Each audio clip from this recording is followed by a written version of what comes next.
काँग्रेसमध्ये भूकंप, राष्ट्रवादीला हादरे.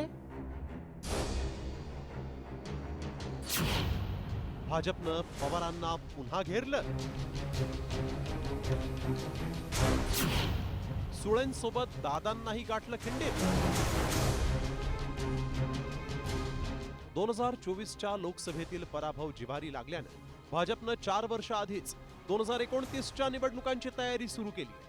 त्यासाठी भाजपनं ऑपरेशन लोटसद्वारे काँग्रेसला धक्का देत पुन्हा एकदा पवारांना घेरण्याची रणनीती आखली.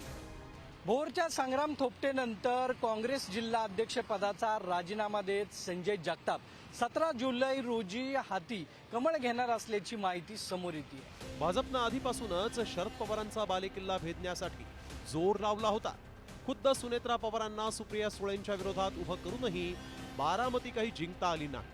तर सुप्रिया सुळेंनी महायुती विरोधात तब्बल 1,58,000 मतांनी आघाडी घेत विजय मिळवला होता. त्यावेळी सुप्रिया सुळेंना कोणत्या मतदारसंघात आघाडी मिळाली होती पाहूया.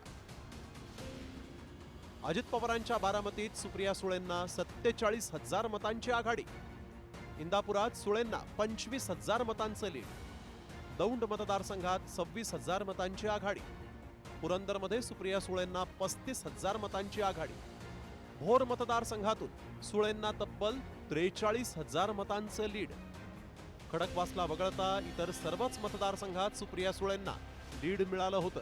मात्र आता भाजपनं 2029ची तयारी करताना शरद पवारांच्या याच भक्कम गडाला सुरुंग लावत अजित पवारांनाही धक्का दिलाय.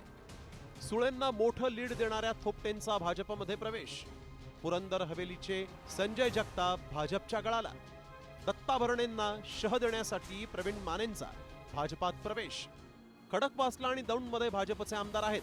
तर भाजपनं भोर, वेल्हा आणि पुरंदर हवेली मतदारसंघातही पवारांच्या वर्चस्वाला सुरुंग लावण्याची रणनीती आखली आहे. त्यामुळे थोपटे, माने आणि जगतापांच्या भाजप प्रवेशानं बारामती मतदारसंघात पवारांचा ताप वाढणार एवढं मात्र निश्चित.